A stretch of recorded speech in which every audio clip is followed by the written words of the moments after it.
पर। तो दोस्तों पूरी और सही जानकारी के लिए वीडियो को शुरू से लगाकर अंत तक पूरा जरूर देखें और वीडियो को ज्यादा शेयर करें। और हमारी छोटी सी रिक्वेस्ट है, अगर आप भी हमारे चैनल पर पहली बार विजिट कर रहे हो तो चैनल को लाल बटन दबा के सब्सक्राइब जरूर करें और दोस्तों साथ में लगा छोटा सा बेल आइकन बटन उसे जरूर दबाएं।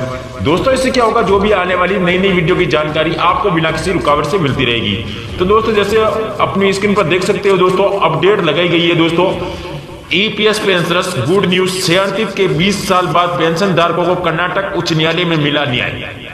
जी हां दोस्तों, जैसे कि 50,000 जुर्माने के साथ पेंशन और अन्य लाभ भुगतान के आदेश।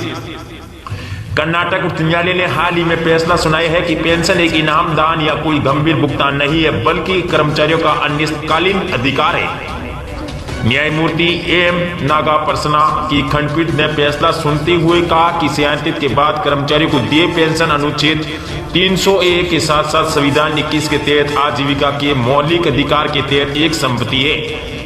इसीलिए और इसके एक हिस्से से भी वंचित होना स्वीकार नहीं किया जा सकता है। इस पेंशन राशि का एक भी भाग वंचित नहीं किया जा सकता है। कानून के अनुसार पेंशन न तो एक इनाम दान या एक गंभीर भुगतान है, लेकिन नियमों के संदर्भ में एक कर्मचारी का अनिश्चितकालीन अधिकार है। अदालत ने कहा 37 कर्मचारी ट्रिब्यूनल लाभ से शालीनता, स्वतंत्रता और स्वाभिमान के साथ जीवन जीने के लिए संस्था के साथ सक्षम हो जाता है। ऐसे में आजीविका के अधिकार से वंचित रह जाने से पेंशन भोगी व्यक्तियों के जीवन कांटों पर गिर जाएगा और खूब बहेगा, ऐसा अदालत ने कहा।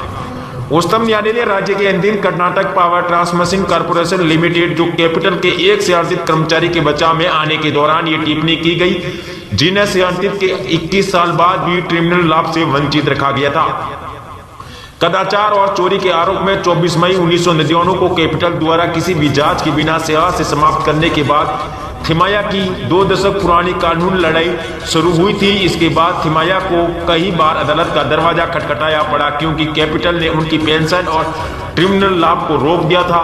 अप्रैल 2020 में अदालत ने कैपिटल पर 10,000 रुपए की लागत लगाई और पेंशन नियमों के संदर्भ में कार्रवाई शुरू करने का निर्देश दिया। इसके बाद निगम ने 2 मई 2015 को एक आदेश के माध्यम से अनुशासनात्मक कार्रवाई को छोड़ दिया और पेंशन भी जारी नहीं की थी। थिमाया ने जुलाई 2017 में कंपनी को एक आवेदन पेश किया, जिसमें उन्होंने कहा है कि वे पहले से ही 77 साल के हैं और स्वास्थ्य की प्रतिकूल परिस्थितियों के कारण वे अपने खर्चों को बनाए रखने के लिए संघर्ष कर रहे हैं, पर उनके आवेदन पर विचार नहीं किया गया और इससे उन्हें अच्छा न्याय को फिर से जाने की प्रेरित किया गया। थिमाया के वकील ने कहा कैपिटल की कार्रवाई पूरी तरह से निराधार है। उन्होंने कहा खुद याचिकाकर्ताओं के खिलाफ अनुशासनात्मक कार्रवाई को छोड़ दी थी और 100% पेंशन जारी करने का निर्देश दिया था, लेकिन अन्य ट्रिब्यूनल लाभ नहीं। ये आगे बताया गया है कि याचिकाकर्ताओं के ट्रिब्यूनल लाभों को वापस लेने के लिए कैपिटल के लिए कोई अधिकार भी नहीं था। कैपिटल ने इस आधार पर ट्रिब्यूनल लाभों के भुगतान की अपनी कार्रवाई को सही ठहराने की मांग की। याचिकाकर्ताओं से संबंधित फाइल कॉर्पोरेशन कार्यालय में लंबित है और ये उस खाते पर है कि ट्रिब्यूनल लाभ अभी तक जारी नहीं किए गए हैं, क्योंकि स्पष्टीकरण मांग गई है या नहीं। क्या वे उसे सामग्री को नहीं लिख सकते हैं, तो क्या 1958 में हुई चोरी के कारण खो गई थी। मामले के तत्वों को जानने के बाद बेंच ने यह देखने के लिए संकेत दिया है कि कैपिटल के बिना किसी नियोजित कारण के याचिकाकर्ताओं के ट्रिब्यूनल लाभों को जारी करने की कल्पना से परे शिथिलीकरण किया था। खंडपीठ ने याचिकाकर्ताओं के ट्रिब्यूनल लाभों के भुगतान में देरी की कैपिटल के निर्णय के लिए मजबूत अपवाद लेते हुए कहा कि वर्ष 2016 से पेंशन का पूरा भुगतान शायद ही अन्य सभी ट्रिब्यूनल लाभों की रियायत को रोक देने के लिए कोई औचित्य हो सकता है।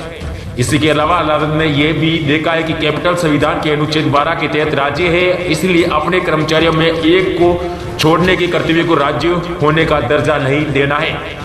इसलिए याचिकाकर्ताओं के पक्ष में उपार्जित सभी ट्रिब्यूनल लाभों को जारी करने के लिए एक मानदंड जारी करना अत्यावश्यक है और साथ ही कैपिटल को अपने कर्मचारियों की इस न्यायालय में बार बार परेशान करना, ड्राइविंग करने के लिए अनुकरणीय लागत के साथ मिला देना ट्रिब्यूनल लाभों की रियायत के लिए अदालत ने फैसला सुनाए हैं। उस अंत की ओर खंडपीठ ने कैपिटल को निर्देश दिया है कि वे 1999 में अपनी 37 के बाद से 77 वर्षीय याचिकाकर्ताओं को पूरी राशि पर 9% ब्याज का भुगतान करें। एक मोस्ट इमीडिएट आउट टुडे आदेश जारी किया गया है। Government of India, ministry of personnel PG and pension department of personnel and training के द्वारा। और इसका आप सब्जेक्ट देख सकते हैं, proposal nationwide protest by confederation of central government employee and workers on November 26, 2020, instruction under CCS conduct rules 1964 regarding. तो आपको जानकारी के लिए बता दें कि confederation of central government employee and workers के द्वारा जो 26 नवंबर 2020 को देशव्यापी नेशन वाइड जो स्ट्राइक हड़ताल की जा रही है, उसके रिगार्डिंग ये जो ministry of personnel PG and pension department of personal training के द्वारा एक तानाशाही आदेश जारी किया गया है, जिसमें साफ साफ कहा गया है कि यदि कोई इस हड़ताल में शामिल होता है तो उसे जो स्ट्राइक और प्रोटेस्ट वोलेशन रूल्स है 7 और CCS कंडक्ट रूल्स 1964 के आधार पर उस पर कार्रवाई की जाएगी। तो आप साफ साफ देख सकते हैं सरकार की एक तानाशाही रवैया आपके सामने दिख रहा है, जैसा कि आप यहाँ स्क्रीन पे देख पा रहे हैं। सरकार ने जो ये कर्मचारियों की हड़ताल के विरुद्ध जो एक ऑर्डर जारी किया गया है, यदि कोई कर्मचारी इस हड़ताल में शामिल होता है तो CCS जो रूल्स 1964 है उसके बिहाफ पर एक कार्रवाई अमल में लाई जाएगी। आपको जानकारी के लिए बता दें कि केंद्रीय कर्मचारी हो या राज्य कर्मचारी हो या पेंशन हो या फिर श्रमिक संगठनों सहित किसान और सभी इस आंदोलन से जुड़े हुए हैं, और ये आंदोलन कर्मचारियों की जो मील का पत्थर साबित होने वाला है। इसमें कर्मचारियों की प्रमुख मांग थी कि उनका जो न्यूनतम वेतन है वह 26,000 किया जाए, साथ में फिटमेंट फैक्टर है वह 3.68 किया जाए, जो कि फिलहाल 2.57 गुना है। साथ में जो DA फ्रीज कर रखा है, उस फ्रीज की गई DA को भी रोका गया है सरकार के द्वारा, उसको भी बहाल करने की यहाँ पर मांग उठाई गई है। तो साथियों, ये थी छोटी सी जानकारी। मिलते हैं नेक्स्ट वीडियो में, तब तक जय हिंद जय भारत।